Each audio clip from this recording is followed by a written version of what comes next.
We are not looking forward for prices of gas and food items to skyrocket again because it's already so high, and we also would like promises to be fulfilled. Coming to the food wise and thing, we have what the increase in the food wise and gas. You understand? Because the way how the country done is and work coming to work wise and thing, it will be easier for me if if they don't have the increase. Coming into from last year, this year we had general elections and everything. A bleak picture was painted for the economy of Trinidad and Tobago. In terms of, we heard rumors of devaluation of currency. We heard things of, the current state we are at, we'll have to continue to increase taxes and we'll have to continue to, remove subsidies put into gases and so on. Well, gas. And I hope that I don't hear any of those sort of bleak rumors becoming reality. Well, I want to hear nothing reason the price going up. So I hope it stays or go down. I don't want to hear about gas increase, gasoline, and that food prices, because we are in a country where we could grow most of the foods. So I don't want to see food prices and gasoline going up anymore. I want to hear food go down. Yeah, food price up even. Okay, what's good, everyone? It's Nigel here, Trinidad Empowerment Network. So today is Budget Day in Trinidad and Tobago, Budget Day 2025. I'm going to do my predictions now for what's coming today. And it's not pretty, it's not nice, and I'm sure you're not surprised. So let me start by telling you now that there's nothing to celebrate. There is nothing to celebrate in this upcoming budget. Nothing to look forward to. And I want you to hear me clearly on this. This is me making my initial prediction. Obviously, the budget hasn't been released yet. I would speak on it after it's been released, but I'm warning you now. This budget is not for you. This budget is not for you if you are a pensioner, waiting years to get what you are owed. It's a sad state of affairs in Trinidad and Tobago when it comes to our pensioners. It's not for you if you are a small farmer in the countryside, wherever you are. If you are a small farmer in Trinidad, this is not for you. If you are working class, if you are underpaid, if you are overtaxed, and if indeed you are barely surviving, I can almost guarantee you that this budget is not for you. And I hate having to come here and talk like this. I wish I could bring you more positive news. But the Prime Minister has already set this up. She has already told you what's coming. At her recent Diwali celebration, she said, we cannot give everybody everything. That is the setup. You know what's to come. That is the setup. You know what's coming. There is nothing great in this budget. What she said right there is exactly what you should expect. It's the headline of this budget. It's a warning dressed up in polite words, essentially. So, essentially what she said to you, translation, is prepare for sacrifice. Prepare for sacrifice. But I tell you who's not going to have to prepare for sacrifice is the rich. The rich hasn't got to prepare for anything. The elite hasn't got to prepare for anything. BP, Shell, Massey, ANSA, or the Republic Bank, the owners of those companies, they haven't got to prepare for anything. The rich get away tax-free continuously. The working class, it's the working class that will take the heavy burden again and again and again. Rinse and repeat. The rich get away scot-free. So let's break it down. What I predict will be inside this budget today. Based on everything we know about this government, the economy the economy is in free fall. I'm based on everything we currently know. And to include past behavior, the economy is in free fall. New taxes are coming. My prediction. They're probably going to dress it up as something else, but new taxes are coming. They may not call it tax, but the effect is the same. Property tax. Expect a full rollout of a rebranded version of property tax. Expect a full rollout or a rebranded version. This is just my prediction. I may be wrong. Fuel subsidies. Higher gas price. We've already seen food prices going up. I think expect that. New fees from the likes of WASA. And even more on utilities. I expect utility prices to go up in some way, shape, or form.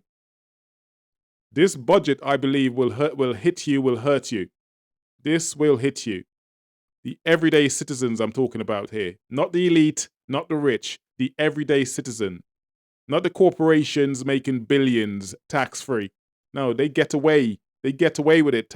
They come in, like I said to you repeatedly, take our natural resources and leave. Not the multi-billionaires, the multi-millionaires.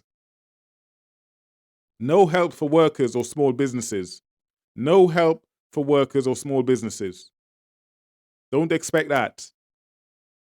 There will be no VAT refunds.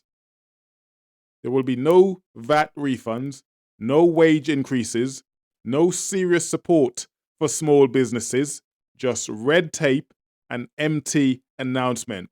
That is what you are to expect in today's budget. They're going to dress it up as something else. They're going to try and dress it up as something else, but believe me. As for the pensioners waiting 2 or 3 years for NIS, still waiting, still suffering. Don't expect much. I expect they will still be waiting. There will be plenty of buzzwords, but no substance.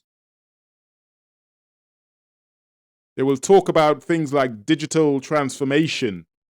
You would hear all these fancy talk, things that most people probably wouldn't quite understand.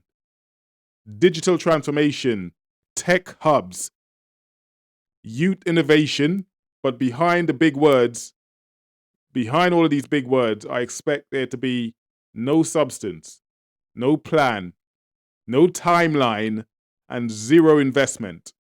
Zero investment. This budget is going to hit hard, believe me. I see no positives coming from it. Like I said to you, this is my prediction as to what's coming today. So,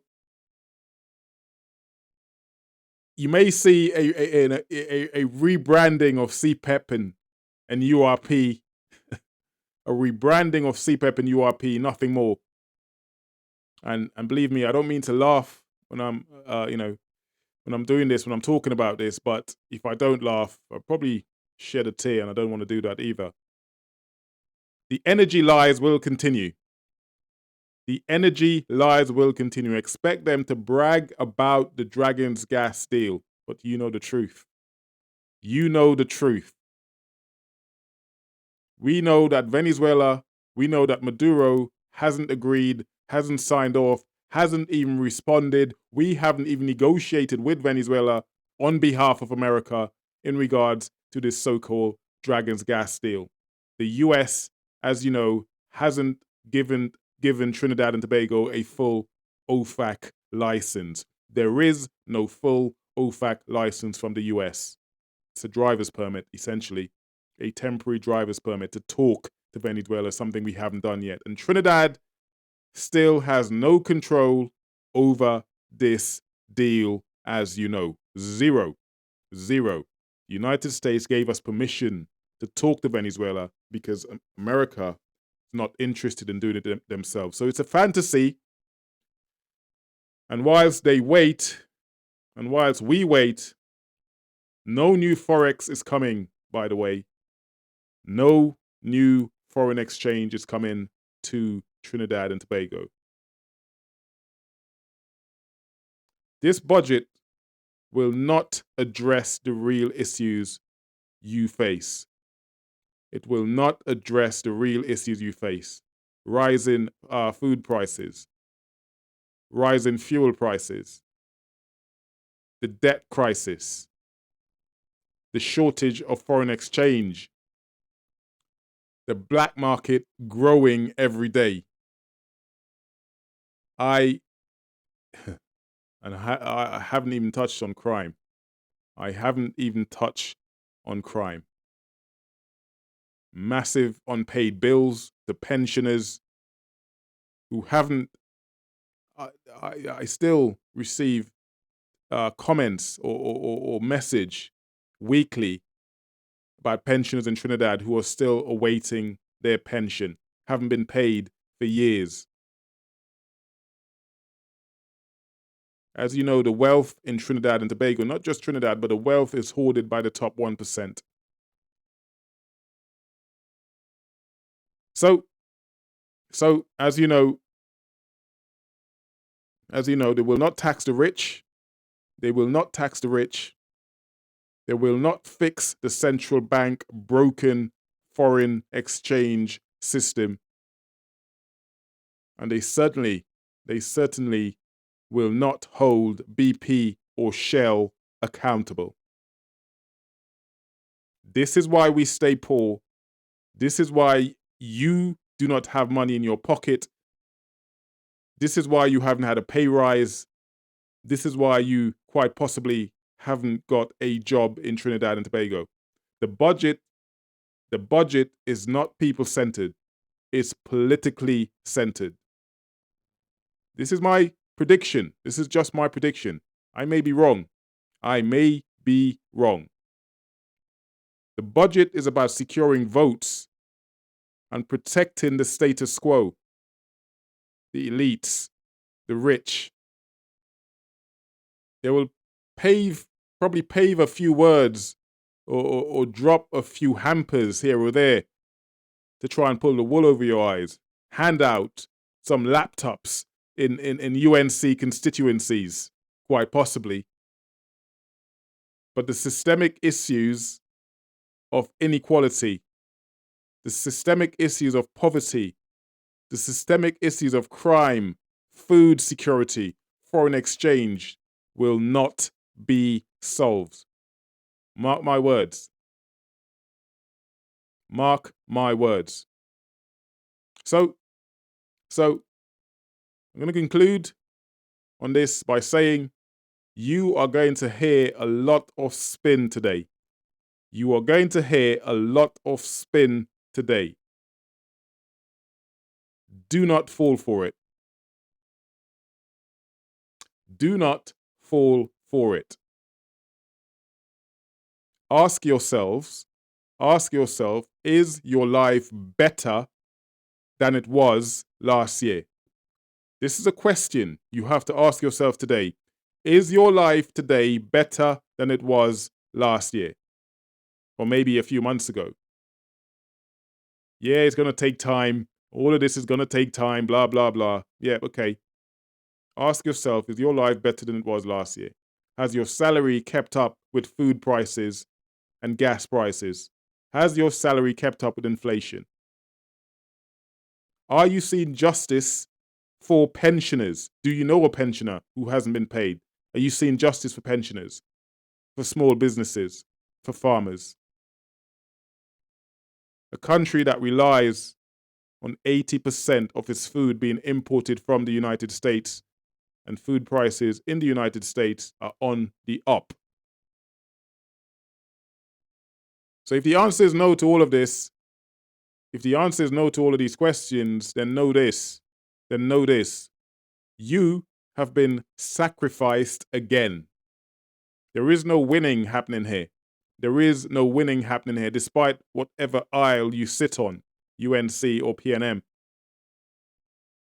This isn't just a UNC thing. It was the same. A lot of it under the previous government. We saw We saw an increase in crime, 632 murders last year, I remind you. Because both parties have protected the elite and punished the people. Both parties, to an extent, have protected the elite and punished the people of Trinidad and Tobago. And that's why we need to stay awake, we need to stay loud, and we need to stay united. Because the only way change comes in Trinidad and Tobago is when we, the people, force it. If you thought it was bad for the last 4 years, I said to you that it was going to get worse. I didn't think it would be this bad. I certainly didn't think it would be this bad. I didn't think they could make such a... I didn't think they could do such a terrible job, this current government. I didn't think they could do such a terrible job. I knew it would be bad. I knew it would be 10 times worse than what we saw under the PNM. They make the PNM look like geniuses. They make the previous government look incredible. This is how bad it's been for Trinidad and Tobago, in my humble opinion. So I know some of you may agree or some of you may disagree with what I have to say today. I can only speak on what I've seen and speak on some of the facts. This, like I said, this predicted budget is not going to be great for Trinidad and Tobago. Based on what I've seen so far, based on what we've seen in the past. So let's see what they have to say today. And I will, update you after the budget has been passed, and we talk about it. But in any case, this is just my prediction. This is just my prediction. Like, subscribe, and I'll see you guys on my next video. Sorry to be the bearer of what will be bad news, but I'd rather give it to you as I predicted here first before it is given to you by the leaders in Trinidad and Tobago. In any case, I'll see you guys on my next video. For now, much love, God bless, take care, peace.